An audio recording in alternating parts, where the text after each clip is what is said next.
Hi there, and welcome on the journey to transform culture. I'm Steve, and I'll be your guide. Well, folks, hope you're having a fantastic day and an even better week. In this video, folks, we're going to talk a little bit about can we tolerate the discomfort of not knowing? You might be saying, Steve, what are you talking about? What are you talking about, the not knowing? We don't know what you're talking about, so there's the discomfort of that. No. Before I jump into the video and the topic, let me preface by saying that obviously in a healthy way, we want culture in all our lives to grow in a healthy way, right? So take any nuggets of information here and apply those in a healthy, positive way, right? A lot of times we come together as teams, in our organizations because that's where we do form up to serve customers. We have a common purpose, right? But that doesn't mean that same common purpose isn't broader culturally. All dots connect, whether we're at work, whether we're in the community, in our groups, in our families, in our friend groups, all the things, right? All dots connect. So, with that said, are we willing and able to tolerate the discomfort of not knowing? When you do improvement events, just as an example, more often than not, they're about a week long. It could be longer, it could be shorter, but typically a good one's about a week long Kaizen event. And you get to this phase, an interesting phase. I like to call it, it's essentially, you're in the doldrums. If you know what the doldrums are, it's out in the ocean. There's no wind, if you're sailing back in the days of yore. Not that you have been, and neither have I. But the doldrums, there's no wind. It is literally like the water is glass, no wind, and so ships would stall out, basically.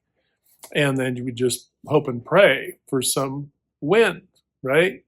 Now you want to talk about having your willingness and your tolerance and being in that state of discomfort of not knowing that, it's life or death. So so that kind of doldrum scenario is one. Well, I use that as an example because about midpoint through an improvement event, the team kind of has been, rocking and rolling and doing some things and active and observing and recording and documenting and doing all the things. And then we do some brainstorming initially. But then you get to those, what I like to call the doldrums of the event, which is somewhere midpoint. And it's real easy, right?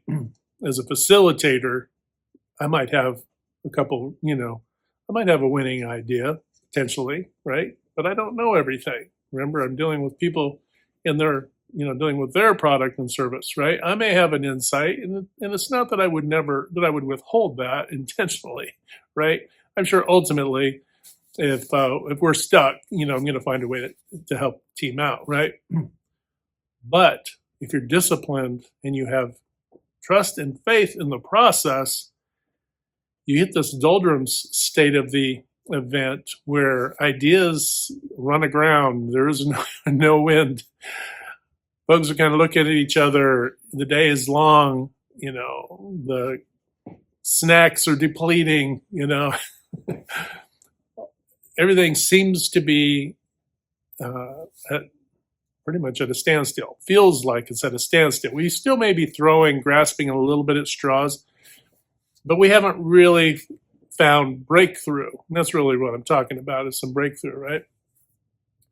And I'm telling you what, I'm telling you about it because I've clocked it, okay? You just trust the process. Boom, a small spark of an idea. Somebody goes, XYZ or X, another one goes, oh, Y, oh, Z, and then those wins start to pick up, okay? The ideas start to pick up, those juices start to flow again, right? And that synergy starts to catch us, starts to go, and it's like starting a motor, right? A motor that has appeared to have died, right? Flight of the Phoenix, that's a good movie too. There's like 3 different versions. Pick your poison there. But That's a good one. Where they're stranded out in the desert and they have to figure out their way out of it, basically. Same idea, right? Anyway, the whole concept is you know, what is our tolerance really, right? For the discomfort, for the being in a state of the unknown. And you can see where a lot of TVs and movies and adventure series and books and stories of all types have an element in this, right? The unknown, a good one, The Castaway, right? He had the unknown of whether or not he was going to survive his experience on the island to then eventually get off the island, right? So there was that. Then there was the unknown about his relationship with the gal when he got back, right? So he essentially, was caught in in a double whammy there. So, sometimes we're impatient, and I'm not titling this impatience. That's just that's too easy. Do we have the tolerance, right, for that uncomfortability of being in the unknown? You think about Job from the Bible, okay? Another example, okay? Where not only does he feel like he's being left out in the wind, so to speak, but he's having to deal with a bunch of negative things as well, okay? A bunch of negative, all kinds of difficult and austere situations of loss and all kinds of things, right? But still the unknown, right? And at some point, it becomes a bit of the test, right? The testing. You ever had somebody who's I'm not going to be too cheap to go heavy into the micromanagement side because it's not always management that's doing it, okay? But have you ever had somebody impatient with you, in a professional environment saying, hey, what's going on with this? What's going on with that? And I have found myself in that position checking up with maintenance, right? Checking up with maintenance and others to verify where we are in something because we are up against a timeline, right? Right, to where I know, but I'm consciously aware, right, that my tolerance for the unknown is very shallow. So, but I've also been on the other side of that too, right? And that unknown, and now if you think about it from a customer perspective, they're completely in the unknown, right? I got to probably label this in all kinds of different things. And this is where proactive communication. If you're a department or if you're a person, it doesn't matter. Are we communicating back to the customers the status? What is the status? Where are we at? What's going on? Where are we at? What's going on? Are we slipping? Are we closing the gap to meet our timeline? Or are we slipping? Are we gaining ground, losing ground? Where are we at? Right? You shouldn't have to be asked. Remember, as parents, saying this often of our children, they shouldn't have to be asked to clean their room, right? the old standby, clean your room, right? You shouldn't have to be asked to clean the room. They should want to have it clean, right? That's ultimately the better scenario. But it's that proactive action, communication, right, that helps a lot of times reduce some of that, tolerance for or us having to tolerate the unknown. And that is an acceptable, thing to regard. But on a problem-solving side of the house, sometimes what I've found is that, I'll give you an example, and this will relate pretty simply. My dad and a couple of my uncles, they were, basically retired, okay? But my dad wouldn't buy a new car to save his life. He wouldn't buy a new cheap car. He would always buy a used car. You always kind of gravitate toward the Toyota Camry because of the high quality and all things, right? Fine. It wasn't always those, but whatever, right? But he would, but at some point, he and my uncles, different mix of them, because I had a few, would be heads down over this motor with the engine, with the hood up, trying to solve a problem, trying to figure something out, right? And And now most of us, we wouldn't have the tolerance to wait and to have the patience to try to figure a problem out or to figure something out like that. Now, obviously, not everybody has all that time either. But that being said, it wasn't just about their time and ultimately, but they would get to a point in trying to solve the problem and trying to figure out the solution. So they would just stop. My dad would say, well, let's go get a cup of coffee and, and whatever. And so they go into the, kind of like a farmhouse type situation, go in the kitchen, get some coffee and just talk about stuff, right? And then lo and behold, again, that spark, boom, X, boom, Y, boom, Z, and then that synergy would pick up and that motor starts again, right? That motor of ideas, that motor of finding solutions, breakthrough, right? Breakthrough comes more often than not when we have the tolerance to be in the unknown, right? To be in between. Now that in between, depending, you obviously the stylized version of Castaway, where he's on the island for about 5 years, right? The in between could be a long time, folks. The in between could be 5 minutes, right? Just relative to what's going on. But always remember, we're always going to find scenarios where we're put in a position, right, to test our tolerance, for being in that unknown state, right? Being in that unknown state.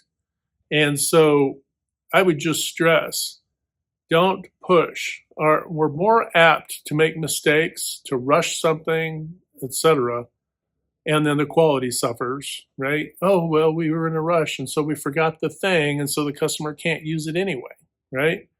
This has happened more times than you can ever imagine in history, okay? Because we were pushing. Now, it doesn't mean you shouldn't push. It just means attention to detail has to heighten too, right? So there has to be a level of competence has to be high, right? So, but it is to say, more often than not in problem-solving situations, right? Or think of it, inventors, right? Another show which is kind of fun, Chitty Chitty Bang Bang, right?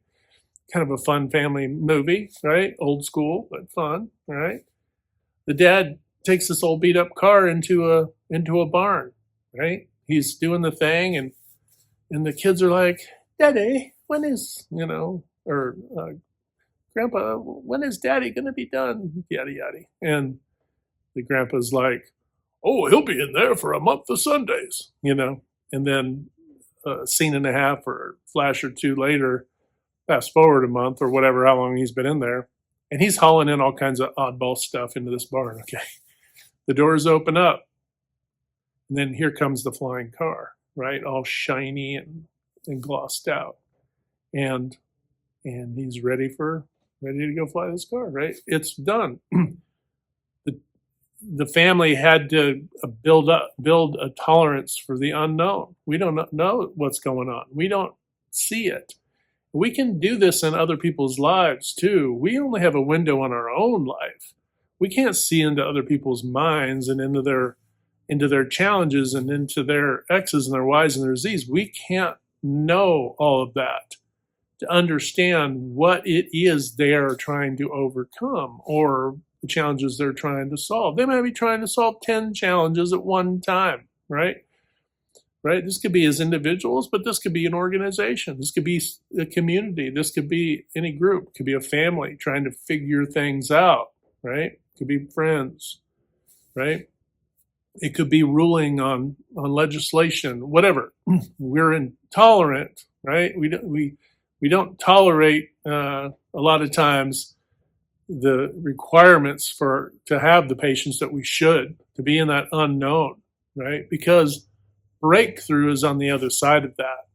Now, there's a fine line between just sitting back and going, well, I'm just waiting for breakthrough. That's not what we're talking about. We're talking about having the tolerance to endure the process, okay?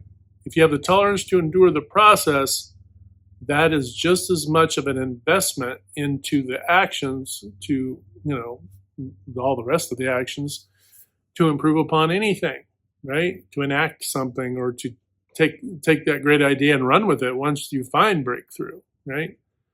So, and then the consistency to honor it by sustaining it, right? So, as individuals, we have to be careful that we're not leaning into other people, other groups, other this, other that, with expectations that far exceed parameters we aren't fully aware.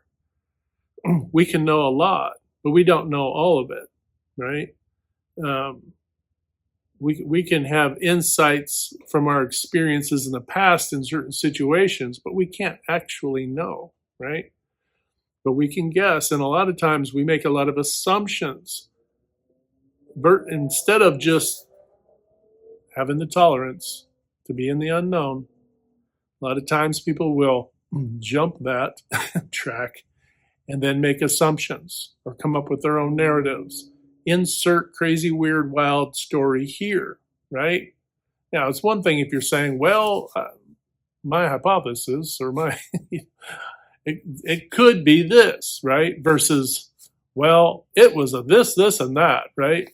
and you get into these situations and then, oh my gosh, people get completely thrown off track and people are, start off 1 or 2 degrees off their compass heading. They end up 1,000 miles off by the time they're done. Why? They didn't have the tolerance to wait for the next corrective, correction to their journey, to the journey of thought, to the journey of paying attention to what's going on, to the journey of listening, to the journey of understanding that this is a road that I haven't been down, others have, right? Understand your own limitations in situations, understand others' limitations, right? Understanding can go a long way. So just a short one today, talk a little bit about being tolerant in the state of the unknown, right? That when we're in that state, a lot of times that's where the breakthrough comes, okay, is in the unknown.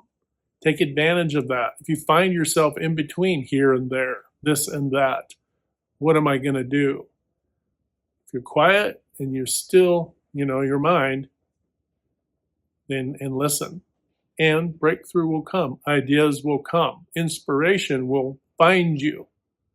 But you have to understand that you're in the in-between.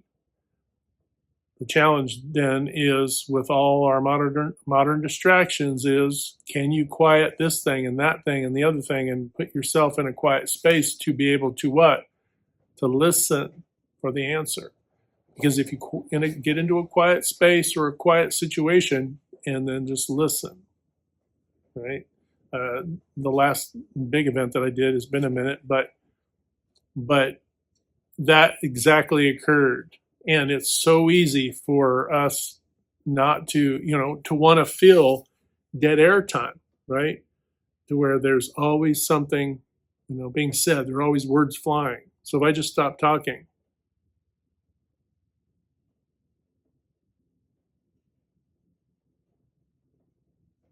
folks, you got to have to get comfortable in the uncomfortable.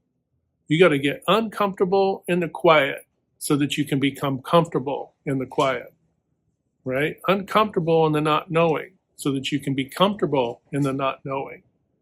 That's truly what faith is, right? That's truly what belief is, right? You can throw around all kinds of dogma from daylight to, to the next day, but ultimately, if you can't be quiet, if you can't listen, you can't absorb, and then you can't get still, then you're never going to get to that synergistic moment where that motor kicks up.